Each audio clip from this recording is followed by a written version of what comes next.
नमस्कार स्टूडेंट्स, मैं सौरभ सर आप सभी का वेलकम करता हूं। दोस्तों, काफ़ी दिन हो गए, लॉकडाउन काफ़ी लंबा चल रहा है, सब लोग घर में बैठे हो, बोर भी हो रहे होगे अच्छे से।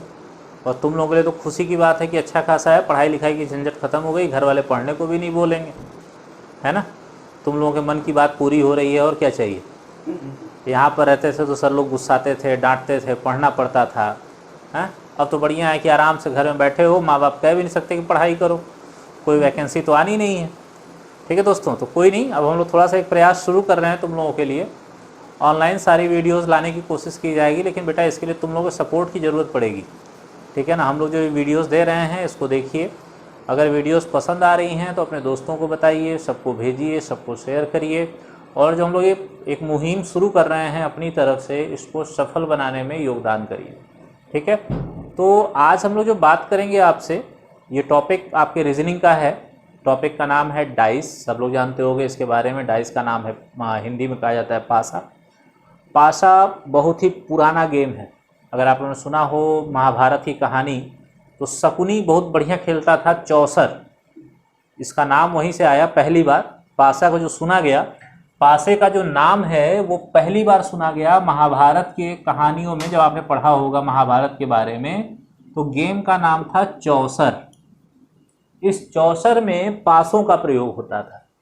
पासे कैसे होते थे, तो जैसे आप ये स्टिक देख रहे हो, मेरे हाथ में मार्कर है, ऐसे ही चौड़ी चौड़ी दो स्टिक होती थी लकड़ी की, जिन पे नंबर खुदे होते थे। और दो खिलाड़ी जो होते थे, दोनों को अपने हाथ में ऐसे पकड़ते थे। टीवियों में शायद आप लोगों ने देखा हो। और कोई ना कोई नंबर बोल के इसको फेंक देते थे। और जब फेंकते थे तो अगर आपका बोला गया नंबर आ गया, तो यानी आप उस समय की बाजी जीत गए। तो एक तरह से कह लो जुए का गेम था ये। ठीक है। तो ये पासा वहीं से आया। ये जो स्टिक होती थी इसी को पासा कहा जाता था। इस स्टिक में 6 साइडें होती थी। एक छोटा सा डिजाइन मैंने यहाँ सामने बना रखा है, जैसे देखिए ये इसी तरह की एक स्टिक होती थी जिसमें 6 साइडें होती थी। जैसे आप लोग मैथ में पढ़ते होंगे घन, ठीक। तो घन एक होता था, एक क्यूब होता था। क्यूब में ऐसे 6 साइडें होती थी जैसा आपके सामने दिख रहा है। और इन्हीं को हम लोग पासों की भाषा में कहते थे 6 सतहें या फिर 6 फलक, ये कहा जाता था। तो ये पासा जो होता था, अब ये चूंकि ये इतना पुराना समय से है, और यही रीजन है कि पासे का टॉपिक रीजनिंग के हर एग्जाम वाले, जहां पर भी जिस एग्जाम में भी रीजनिंग का नाम है, वहां आपको डाइस का सवाल जरूर मिलेगा, 100% मिलेगा। चाहे कोई भी कंपटीशन आप देने चले जाइए, अगर वहां रीजनिंग का नाम है तो डाइस का सवाल आपको 100% 1 से 2 सवाल जरूर आता है। ठीक है। अब बात करते हैं थोड़ा बहुत, मैं ज़्यादा कुछ आज इस वीडियो में नहीं बताऊंगा, बस थोड़ा सा एक इंट्रोडक्शन मैं आपको देने वाला हूं। जो ये आप डाइस देख रहे हो सामने, ये आप लोग लूडो में खेलते होंगे। लूडो में जो गोटी होती है जिसपे 1 से 6 तक नंबर बने होते हैं, उसी को आज की डेट में डाइस कहा जाता है, पासा कहा जाता है। तो ये वही एक गोटी है जैसे आप लोग खेले होंगे बचपन से, और आपने देखा होगा इस तरह के नंबर खुदे होते हैं। तो यही एक डाइस है। और अगर हम लोग अपने कंपटीशन की बात करें, तो कंपटीशन में डाइस के इन्हीं नंबरों के आधार पे डाइस को 2 हिस्सों में बांट दिया गया। ठीक है दोस्तों, अब ध्यान देना, डाइस जो है इसको 2 हिस्सों में बांटा गया। ठीक। ये जो आपके सामने डिजाइन दिख रही है, जो मैंने बनाया हुआ है डाइस को, अब इसमें 2 तरह के पासे होते थे। ये 2 पासे हैं क्या क्या, तो मैं आपको यहां दिखाता हूं। पहले पासे को कहा गया मानक पासा, जिसे आप इंग्लिश में कह सकते हो स्टैंडर्ड डाइस। और आपका जो दूसरा पासा था, इसे कहा गया साधारण पासा, यानी अगर नॉर्मल भाषा में बोलें तो नॉर्मल डाइस। अब देखो दोस्तों, इसको अगर मैं समझाने की बात करूं, तो मानक यानी स्टैंडर्ड, आप सबने सुना होगा, अगर कहीं स्टैंडर्ड शब्द का नाम आता है तो हमको कुछ ना कुछ स्पेशल फील होता है। तो वैसे ही ये पासा भी था। जैसे हमारे समाज में 2 तरह की कैटेगरी है, एक वीआईपी होते हैं और एक नॉर्मल पर्सन, आम आदमी जिसे आप कहते हो। तो ध्यान देना, वीआईपी ये है, मानक पासा ये है वीआईपी, और आम आदमी कौन है, ये है आम आदमी, जिसके लिए 50 नियम कानून है, जबकि वीआईपी के लिए केवल एक नियम कानून है जो उसकी कैटेगरी को बिलोंग करता है। और जैसे अगर मुख्यमंत्री साहब हैं और कहीं जा रहे हैं, तो उनके लिए एक ही नियम कानून है कि वो जिस गाड़ी में बैठे हैं उस गाड़ी को कोई सिग्नल नहीं रोक सकता, चाहे रेड सिग्नल हो, चाहे ग्रीन हो, चाहे येलो, इससे कोई लेना देना नहीं। लेकिन अगर वहीं एक आम आदमी है तो उसके लिए 50 नियम है। रेड सिग्नल देखो, ग्रीन सिग्नल देखो, येलो सिग्नल देखो, और कहीं भी पार कर गए तो चालान अलग से भरो। तो ध्यान रखना कि चालान का सिस्टम यानी फाइन का सिस्टम केवल आम आदमी के साथ है। वैसे ही साधारण पासे के साथ भी बहुत सारी कंडीशंस हैं, लेकिन मानक पासे के साथ ऐसी कोई कंडीशन नहीं होती। बहुत ही सिंपल शब्दों में अगर बात करूं तो ध्यान रखना, मानक पासा वो पासा है जिसके, और शॉर्ट भाषा में बोलें तो ऐसे देखिए, दो विपरीत सतहों का योग, ध्यान रखना, दो विपरीत सतहों का योग 7 होता है। ध्यान रखिएगा दोस्तों कि मानक पासा वो है जिसके दो विपरीत सतहों का योग 7 होगा, वही पासा मानक पासा कहलाएगा। ध्यान रखना, जैसे देखो यहां पर इस पासे में अगर देखें तो सामने की तरफ 1 दिख रहा है, पीछे की तरफ 6 दिख रहा है, तो 1 का अपोजिट 6 हुआ, यानी 1 का विपरीत 6 हुआ। नियम कहता है कि दो विपरीत सतहों का योग कितना होना चाहिए? 7। तो 1 और 6 जोड़ दोगे तो कितना हो गया? 7। ठीक है भाई, ये तो सेट हो गया। इसी तरह से सभी का होना चाहिए। तो देखो यहां ऊपर 2 दिख रहा है, नीचे 4 दिख रहा है, तो 2 का अपोजिट 4 हुआ इसके हिसाब से यहां पर। लेकिन अगर इनको जोड़ोगे तो 4 और 2 6 ही होता है, 7 नहीं होता। और नियम कहता है कि मानक पासा तभी होगा जब विपरीत सतहों का योग 7 हो। तो ध्यान देना दोस्तों, ये वाला जो जोड़ा है, देखिए 2 का अपोजिट 4, इसको आप जोड़ते हैं तो 6 ही हो रहा है, 7 नहीं हो रहा, और इस वजह से ये मानक पासा की बिरादरी से हटा दिया गया। यानी ये जो पासा बना हुआ है ये मानक पासा नहीं है। अब ध्यान देना, जो यहां से निकाला गया वो इनके पास आ जाता है, यानी किसके पास? साधारण पासे के पास।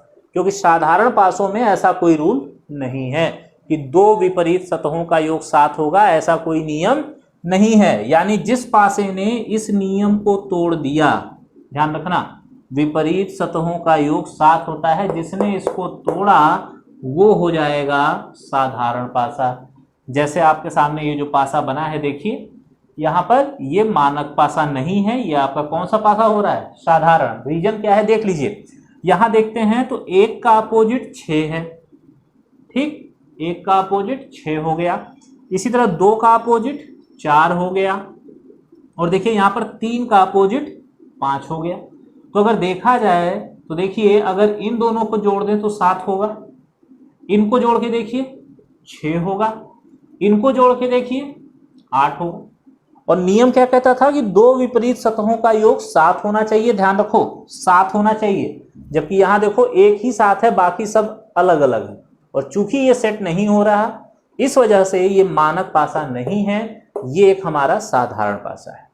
सीधे सीधे शब्दों में कहें तो ध्यान रखना, जब पासे का सवाल आता है तो पासा ऐसा नहीं रहता है आपके एग्जाम में, आपके सवालों में ये पासा नहीं मिलेगा, आपको ऐसा पासा मिलेगा। ये आपको एग्जाम में या जो बुक में सवाल मिलेंगे उसमें केवल देखिए 1 2 3 सतह दिख रही है, जबकि रियल में 6 सतह होती है। मैंने शुरू में बताया था, देखिए 6 सतहें हैं, लेकिन जब सवाल दिखेगा तो वहां केवल 3 सतह दिखेगी। ध्यान रखना, नियम यह है कि अगर एक यहां है तो यहां जो भी पीछे होगा वो हमको दिखाई नहीं देगा, यानी 1 का अपोजिट जो होगा वो इसके साथ दिखाई नहीं देगा। इसी तरह अगर यहाँ 2 है तो 2 का जो अपोजिट है वो नीचे वाला होगा और वो आपको दिखाई नहीं देगा। इसी तरह मान लो अगर यहाँ 4 है तो जो 4 का अपोजिट होगा वो इधर होगा, वो भी आपको दिखाई नहीं देगा। तो विपरीत सतहों का नियम ये कहता है कि ध्यान रखना, मानक पासे में, मानक पासे का रूल ये है कि 1 का अपोजिट 6, 2 का अपोजिट 5 और 3 का अपोजिट 4, ये है मानक पासे का रूल। क्योंकि ध्यान से देखिए, ये कहता है कि 1 अगर सामने है तो उसके पीछे 6 ही हो सकता है और कुछ नहीं। ध्यान रखिएगा कि ये नियम कहता है कि अगर सामने 1 है तो पीछे 6 होगा, इसी तरह अगर सामने 2 है तो पीछे 5 होगा, और इसी तरह अगर सामने 3 है तो पीछे 4 होगा, तभी वो पासा मानक पासा कहलाएगा। ठीक है, और अगर इनमें से कोई भी नियम टूट गया तो जान लेना कि वो पासा मानक पासा नहीं है, वो पासा एक साधारण पासा है। ठीक है, अब इसको पहचानोगे कैसे? तो देखो इसका तरीका मैं दिखाता हूं। मानक पासे में ये कंडीशन एकदम फिक्स होती है, ये बदली नहीं जा सकती। अब बदली नहीं जा सकती तो इसका मतलब समझो। अब जैसे देखो ये पासा हमारे सामने, मान लो ये मार्कर जो मेरी है ये पासा है, तो अगर आपके सामने ये एक दिख रहा है, मान लो यहां पर एक है जहां मेरी उंगली पॉइंट में कर रहा हूं, ध्यान देना, अगर एक यहां है तो इस मानक पासे के हिसाब से एक का अपोजिट 6 है। यानी अगर सामने एक है तो 6 कहां होगा, पीछे होगा, तभी इसका अपोजिट होगा। और ध्यान से देखो बेटा, अगर मैं आपकी तरफ इस तरह कर दूं तो आपको एक दिखेगा तो 6 कभी दिखाई नहीं देगा, मतलब समझ रहे हैं कहने का। और अगर मैं इसको पलट दूं ऐसे तो 6 सामने आ गया तो एक कहां आ गया, पीछे आ गया। तो ध्यान देना कि ये आएगा तो ये पीछे चला जाएगा, और अगर इसको आगे करोगे तो वो वाला पीछे आ जाएगा। यानी अगर एक का अपोजिट 6 है तो नियम ये कहता है कि अगर एक सामने है तो 6 सामने नहीं होना चाहिए। मतलब समझ रहे, देखिए एक है तो 6 आपको दिखाई नहीं दे रहा, यानी हम मान सकते हैं कि एक के पीछे 6 है। इसी तरह से ये कहता है कि 2 दिख रहा है तो 5 नहीं दिखना चाहिए, क्योंकि 2 का अपोजिट 5 है। तो ध्यान रखो, देखो यहां 2 दिख रहा है तो 5 आपको कहीं भी दिखाई नहीं दे रहा है, यानी हो सकता है कि 5 इसके नीचे हो। और इसी तरह ध्यान दो, 3 होगा तो 4 नहीं दिखेगा, या फिर 4 होगा तो 3 नहीं दिखेगा, क्योंकि ये दोनों एक दूसरे के अपोजिट हैं। तो ध्यान दो, देखो यहां 4 दिख रहा है तो 3 नहीं दिखाई दे रहा। तो चूंकि यहां तीनों कंडीशन सेटिस्फाइड हैं, इसलिए ये मानक है। और अगर कहीं गलती से, ध्यान देना दोस्तों, मैं यहां दिखा रहा हूं, अगर यही चीज ऐसे हो गई होती 1 2 5, अब ध्यान से देखो, मानक पासे के नियम को मिलाएं तो ये कहता है कि एक सामने है तो 6 सामने नहीं होना चाहिए। देखिए एक है तो 6 सामने नहीं है, यानी पहली कंडीशन तो सेटिस्फाइड हो गई। दूसरा कंडीशन कहता है कि 2 सामने होगा तो 5 सामने नहीं होना चाहिए, तभी वो मानक होगा।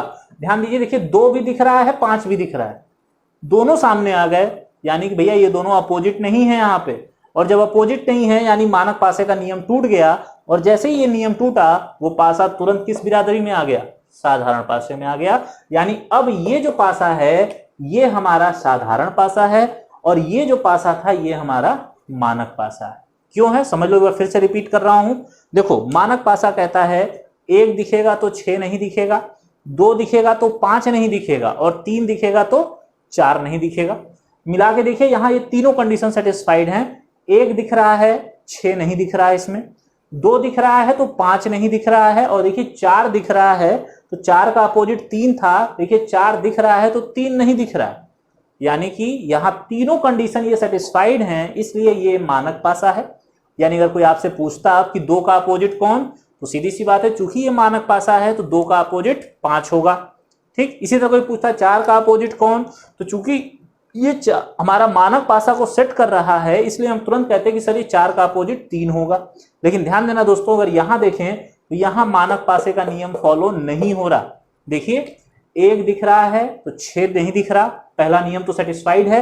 लेकिन ध्यान दीजिए दूसरा 2 और 5 यहां दोनों दिख रहे हैं, और चूंकि दोनों दिख रहे हैं यानी ये एक दूसरे के अपोजिट नहीं है, और जैसे ही अपोजिट नहीं है तो ये नियम यहां टूट गया, और नियम टूटते ही ये हमारा पासा साधारण पासा हो गया। अब यहां अपोजिट सतहें आप इतनी आसानी से नहीं बता सकते, क्योंकि यहां कुछ फिक्स नहीं होता। हम आम आदमियों में कुछ भी फिक्स नहीं है, कब खाना खाएंगे, कब सोएंगे, कब उठेंगे, कब घूमेंगे, ये आम आदमियों में फिक्स नहीं होता। हम अपनी मर्जी के मालिक होते हैं।